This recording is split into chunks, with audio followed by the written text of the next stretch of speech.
You're listening to a download from the outdoorstation.co.uk. Number 473.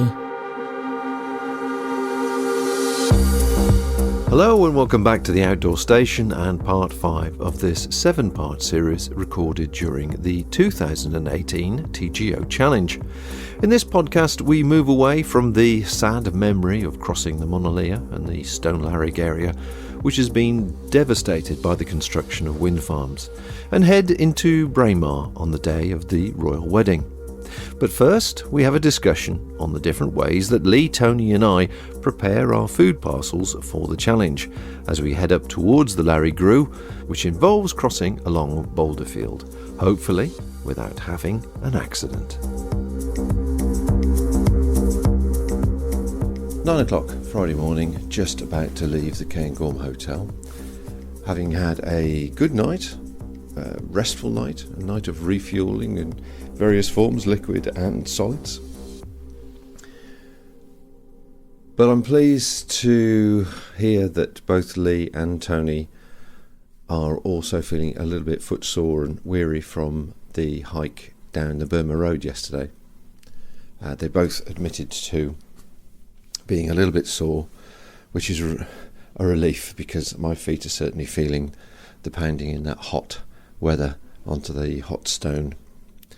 So we are going to take the lower route today, which is still fairly high, through the Larig Ghru rather than over Ben Macdui, which is a shame because I'd like to have done Ben Macdui.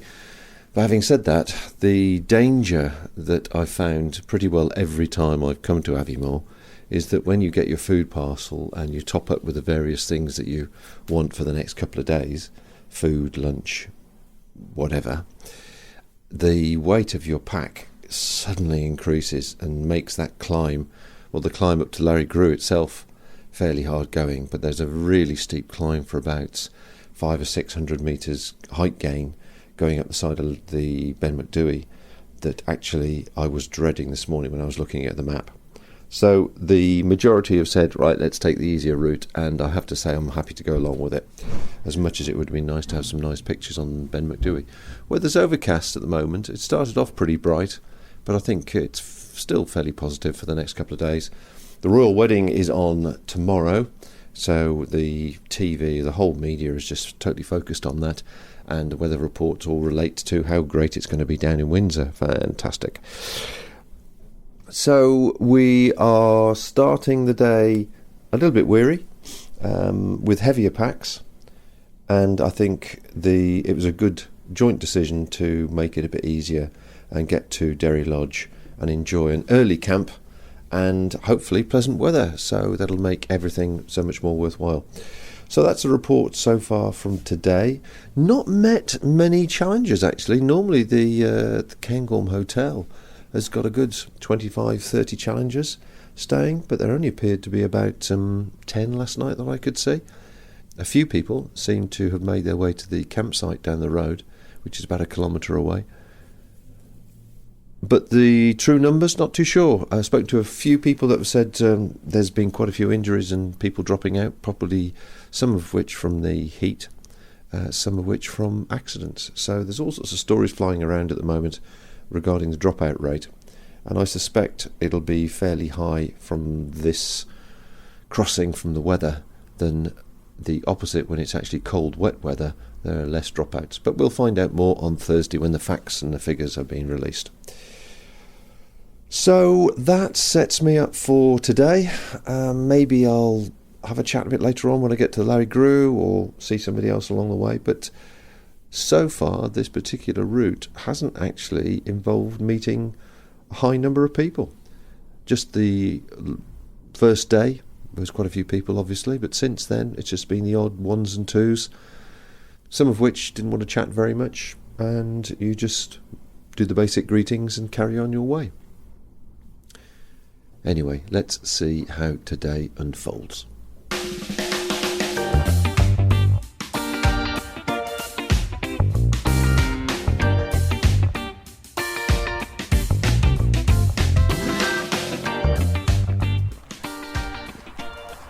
$10:45. And we are on the cycle path from Aviemore, walking towards Rothiemurchus Forest and the start of the Larig Ghru. And we're all complaining really that our packs are heavier than we remember them being. And of course this usually relates to the amount of food we've put into them from the parcels we picked up. And that sort of stimulated a conversation about how everybody prepares their food or packages their food for the event like this. In my case, I've got unfortunately 6 days worth of food because I haven't got another drop lined up in Braemar, but I tend to dehydrate my food and then line it all up on the table and go, okay, those are breakfasts, those are evening meals, and then gather them all together in a plastic bag, chuck them in the parcel, and then at this end I chuck it into a thicker Alex sack bag and take out basically what I need on a daily basis, which can be a bit ad hoc. Obviously it all depends on the mood you're in and the type of food and the weather conditions you're going through. But it's interesting that both Lee and Tony have got slightly different methods on how they arrange their food for each day from the parcel.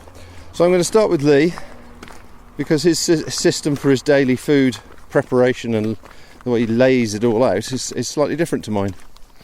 Yes, I have all my bars and breakfast and my dehydrated meals all laid out on the table, and then I'll basically make a 1 day's ration pack with just a freezer bag and put my breakfast, bars, and all my soup for the day, and just a couple of coffee sachets and my evening meal in 1 day ration sack, so I know exactly, that's Monday. Tuesday might only consist of a breakfast, and Wednesday just consist of an evening meal, and I can keep a check on everything that way.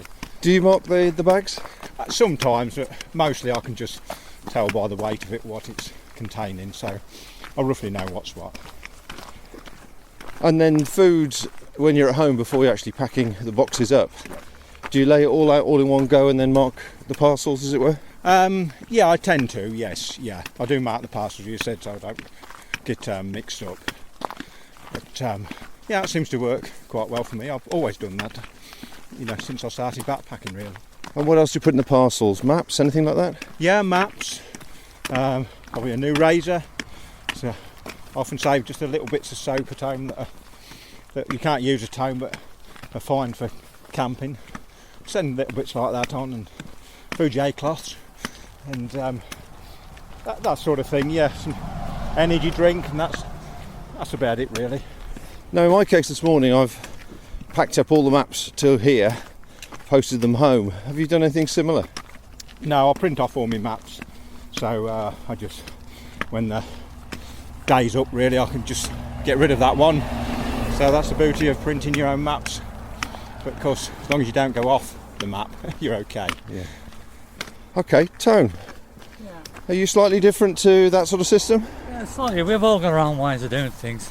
I usually start, once I've done my route sheet and I've broken up my route into sections of where I'm going to stop. So I'm out in the hills 3 days, and then it's a half a day into just say Fort Augustus or something. So I usually collect about 3 parcels I usually send. So I usually collect boxes, mark it on it, Fort Augustus, Aviemore and Braemar, and then on my sheet list I've got day 1, I don't need a breakfast because we're starting off from somewhere and you've had your breakfast there, so it's only an evening meal then, and what I eat during the day, and then I keep doing that, all the way through and fill my box up. And in regards to food, I have the dehydrated food. I have a flapjack in the afternoon because it's 500 calories in one of them, and I thought that's quite substantial for a snack. And then might have a chocolate bar or something, a brunch bar. And then in the morning it's muesli for breakfast with milk in a cup. Mix it up in the cup and then put my drinking chocolate in with the milk left over, and that's my breakfast. So are you the same as Lee then, and you have the day's food in one bag, or do you sort of take it out like I do as you need it? Yeah, I just put, say it's 3 days rations, they just go into one bag. Right. Yeah, and most of the food stuff is basically the same each day. I don't tend to vary it that much. you know, it's just easier to do that way, you know. And that's all I do. And what about the additional items in the parcel? Anything else like the maps, as I was saying? Well, I might have my hair gel. Now that I've still got a bit of hair. So just things like that, you know. Restock of coffee, because I do like my own coffee, you know. I don't like drinking coffee in the hotels, the Nescafe. I have my Nescafe Gold, so I always bring plenty of that. And that's about the main thing, really, I had. I noticed sometimes when I've been with you, you've had 2 meals in an evening. If you stop early and you sort of restock, you have a meal and a cuppa, you go to sleep and then you wake up for one later on. You mean when I'm out on the hills? Yeah. No, as I say, all I tend to do is have a flapjack in the afternoon.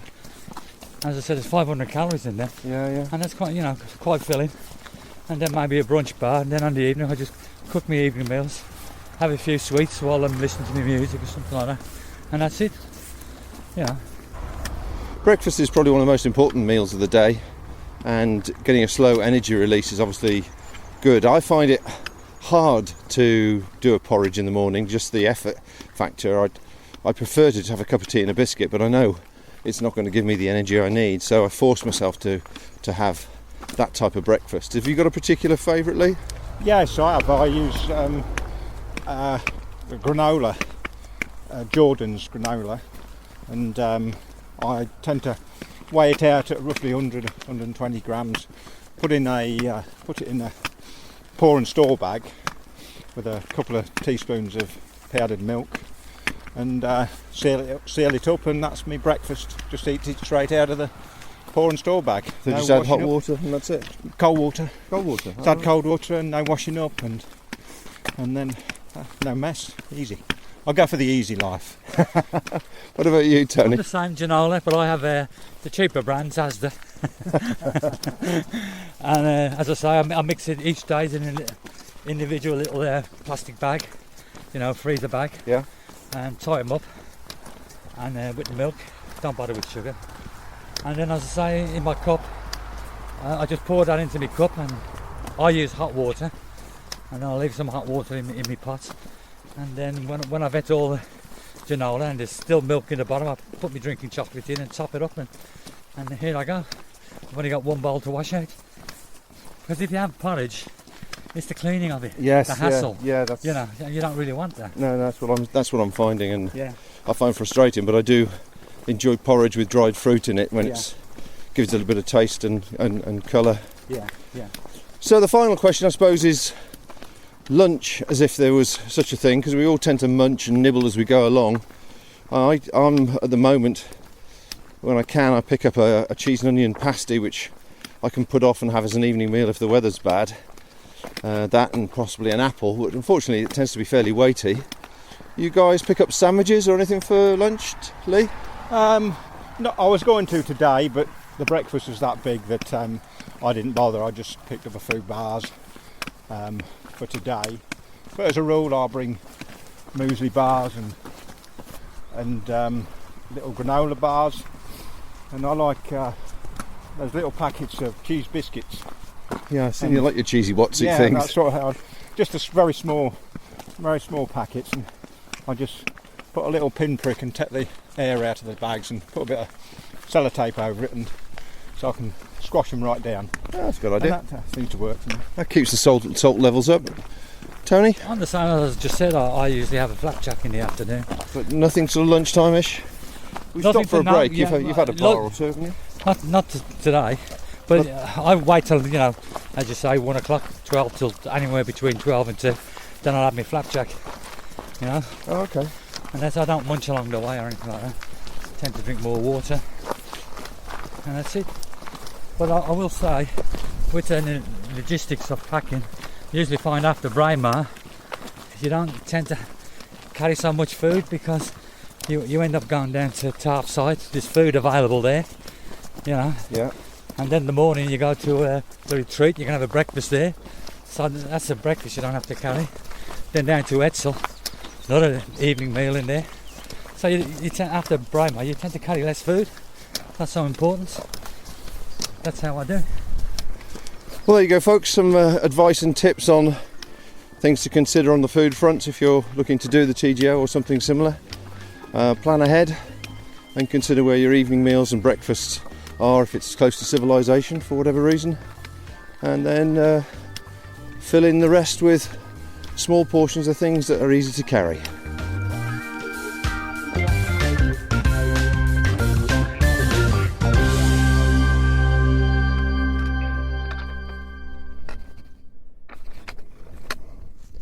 It's been a slow day today. It's 3:38 now, and we're almost at the pools of Dee on the Larig Ghru. And although the path is much more defined, or the route rather than a path is much more defined than it has been in the past, there's still sections where you have to really watch your footing. And Tony's already slipped and bent his walking pole. The technique is to not overcommit your balance, so you're always standing on a rock which may move, may twist, may slide, but you're not falling forward. And I think I've done this now about 5 times. And you can't go fast. You can't rush. You can only go as fast as your balance will allow you. It's a dry day today. No, there's a cool breeze blowing through occasionally, but generally sunny, fine. And even so, it's taken us several hours to get over the main sections, and as I talk to you now, I'm going over boulders about the size of a loaf of bread, and I've come to another section where they are considerably larger, and I have to balance myself. And of course, when you put the walking pole down, obviously there's no flat surface, everything's at an angle, so you're hoping that the walking pole will engage with something solid and then not get trapped. So I've taken my hands out of the loops of the walking pole, so they are merely acting as a balancing aid. And you can hear it's just sliding. And although these rocks are big, they still move. And it would be so easy to slip and slide along these bits. This next section is about 50 metres long, and as you can hear underneath my feet, some of them are moving, some of them aren't. This isn't the sort of place you want to have a serious accident, because there is no coverage up here, and it will take you a long time to get any assistance. But certainly it's a case of balancing each stone and not over-committing yourself. It's the over-committing that causes the problem, because you start falling forward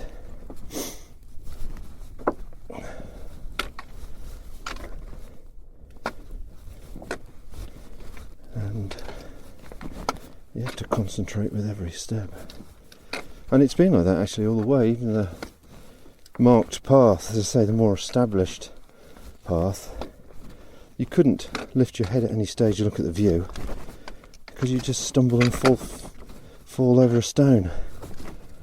It's very, very difficult terrain to cover, and certainly not one you want to rush.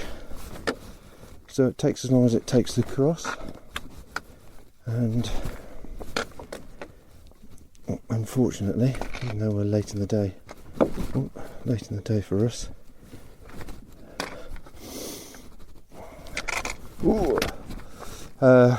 we've still got, I don't know, probably an hour and a half's descent at least to get down past Cairngorm and then down to Derry Lodge. The path will ease in about 200 or 300 metres, and it'll be a bit swifter, but as I remember it's still the same. You can't look up really to appreciate the view. Another section. Now I remember once and maybe my podcast about it. I was up here with Rose, and a storm was chasing us in, and we had to camp here at the Pools of Dee, and everybody laughs when I tell the story. And I'm actually now at the Pools of Dee, and I'm trying to spot the two rocks we fitted between. It was unbelievable.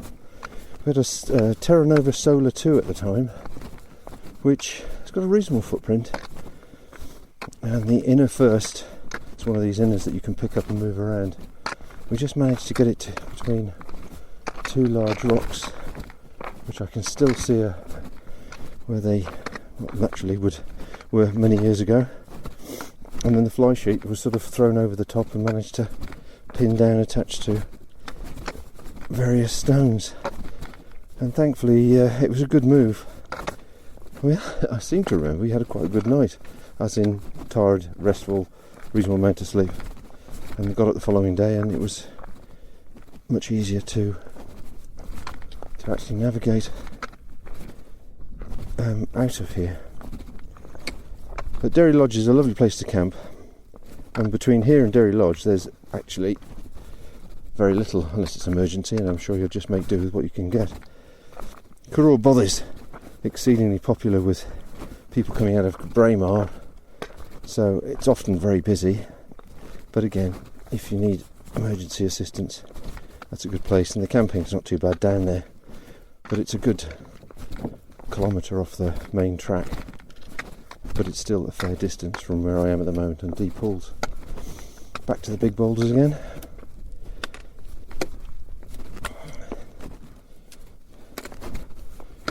And I can see the path is slowly turning back into shale. But it's, as I say, I just thought I'd share this with you. But it's been like this for the last hour and a half. Lifting your knees very, very high, placing your feet very carefully, balancing yourself just to make sure you're stable before releasing the balance and moving forward.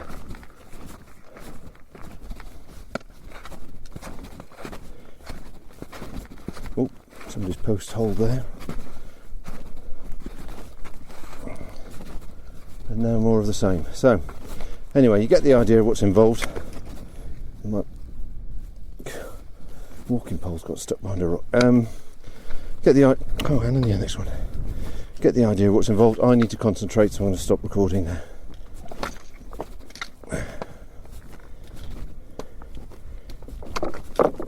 Yeah, I do need to concentrate.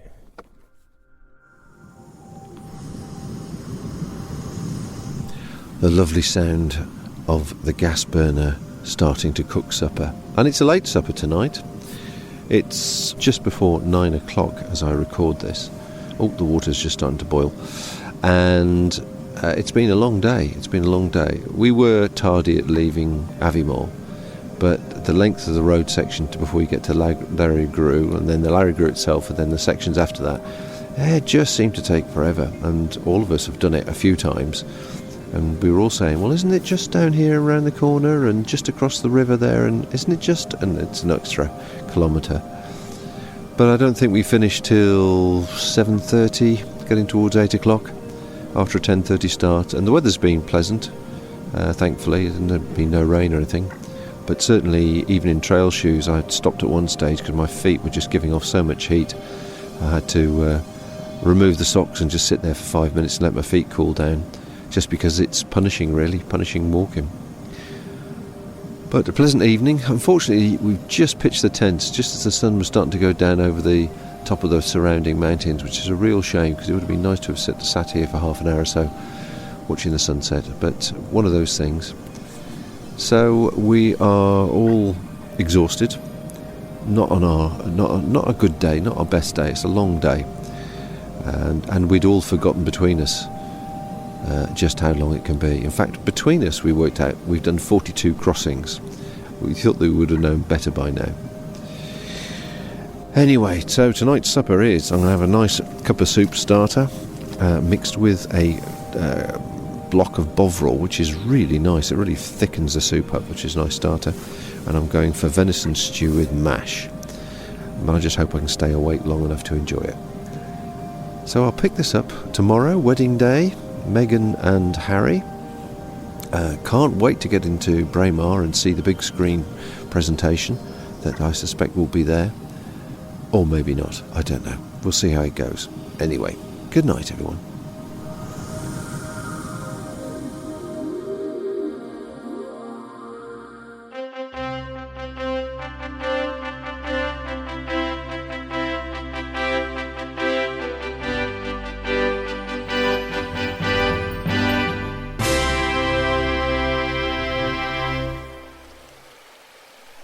Saturday the 19th of June 2018, the day of the royal wedding. Harry and Meghan.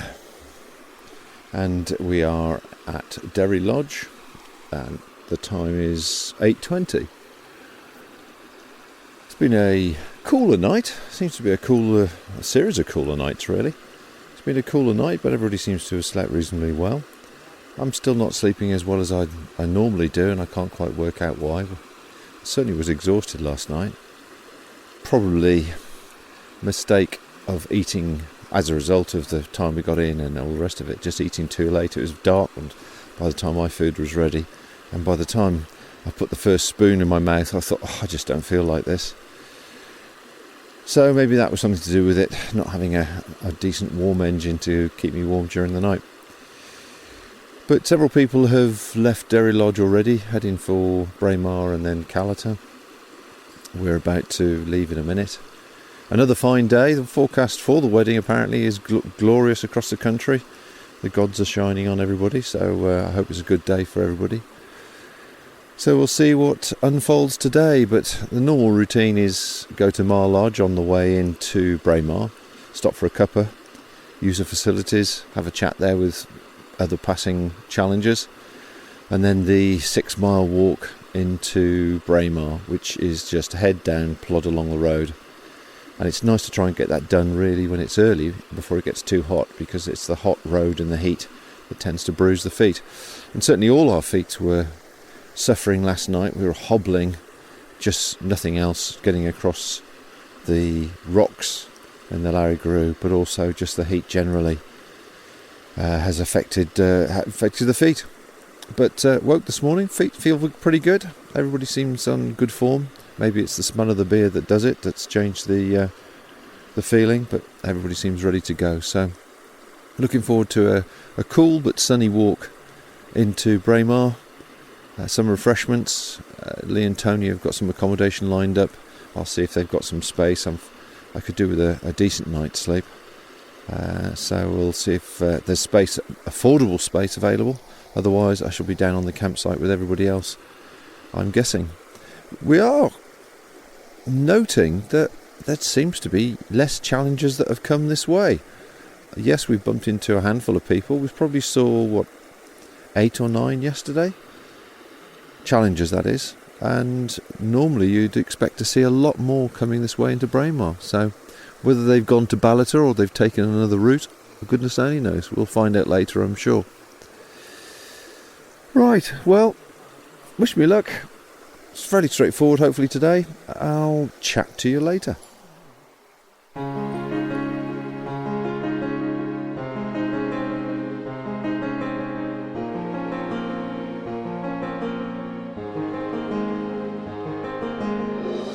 This podcast is brought to you by backpackinglight.co.uk, a small UK independent helping you save weight and enjoy outdoor life more.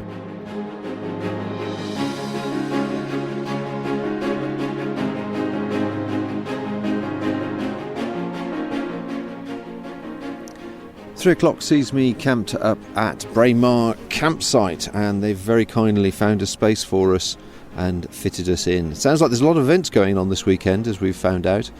We came through Mar Lodge and called in for the usual cup of tea, which was a welcome break, and used the toilet and facilities there, and met up for the first time with probably a good 20 other challengers, all happening to arrive roughly at the same time. So it was nice to actually see other challengers as opposed to the handful that we'd seen before. Mar Lodge is a lovely spot. It used to do accommodation, a whole variety of things, but now it does sort of functions as a lot of these places tend to do. And as it happens, we understood, if we got it right, that the gilly, or one of the gillies from the estate, is getting married this weekend. So as we left and walked down the 6-mile road to Braemar, a number of wedding cars came past us, looking like they were about to go and pick up the special guests. Obviously there's another wedding going on today, the royal wedding, so we didn't know whether we were going to find Braemar fairly quiet or really busy. But it's been busy all right, but with a number of challenges coming through and also being a glorious day, lots and lots of walkers and visitors coming in. For a change, as I walked down the road, I walked with Heather, and conversation flowed, and it was really refreshing. We seemed to touch on lots of subjects, which really helped pass those hard road miles and hot road miles fairly quickly. And before we knew it, we were thankfully in Braemar, closely followed by Lee and Tony. And everybody headed towards the nearest cafe that was open. I think it's Graham's Cafe in the centre of Braemar, and we all tucked in to a copious amounts of food. And not only us, but also the other challengers that came through as well. Once we'd had some lunch, we made our way down to the campsite, and they very kindly made some space for us. As we hadn't booked in, they've fully booked at the moment. But what we understood, there's not only this wedding going on at Mar Lodge, the Gilly, but also a couple of big functions going on in Braemar tonight. I gather there's some 60th birthday celebrations or some other big celebration, and I'm told there's another event going on. I'm not too sure what the event is, but apparently it's going on. So consequently, everything is fairly booked. All the accommodations are booked, the hotels are booked, and so on and so forth. So we were all possibly anticipating a bit of a quiet arrival. It seems to have been the other way around. Anyway, it is lovely to sit on the campsite in glorious sunshine without too much high wind, take off all the wet and weary clothes, and actually just relax the feet and walk barefoot on beautifully cut, manicured grass. Also heard today there's 46 people have dropped out of the 330, I think, people that have started, one of which was Andy Howell, which surprised me. So I texted Andy, and no doubt you'll hear the full story at some stage during this podcast, but I understood that on the first day he damaged his knee from a fall crossing a stream, and unfortunately it took him 2 days to extract himself before he could get a signal. So I'm sure we'll be discussing that at some stage. So that pretty well closes the Braemar chapter. Tonight we'll be just going to go and do the washing and wash up various articles of clothing that need a clean, and then grab some breakfast in town tomorrow before heading up to Lochalata and over Jocks Road. So that finishes Saturday's recording, and of course I've got to pop to the hotel and pub and see the highlights from the royal wedding. Tout ce que je veux, c'était baiser français. Tout ce que je veux, c'était baiser français. Dance in the streets of Paris, France, down the Champs-Élysées, lay by the sea in Monaco, or sail to Saint-Tropez. Kiss me good like a French boy should, we put on quite the show. Tonight I feel like I knew I would, just like Bridget Bardot. All I want is your French kiss, your French kisses.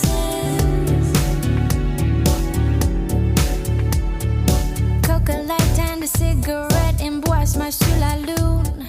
You buttoned up my sweater, sunrise coming soon. A perfect night is passing by, but this kiss will always last. Baby, don't forget our days of splendor in the grass. All I want is your French kiss, your French kisses. Baby, all I want is your French. Thank you for listening to this podcast. To hear or see more from our extensive free library, please visit theoutdoorstation.co.uk.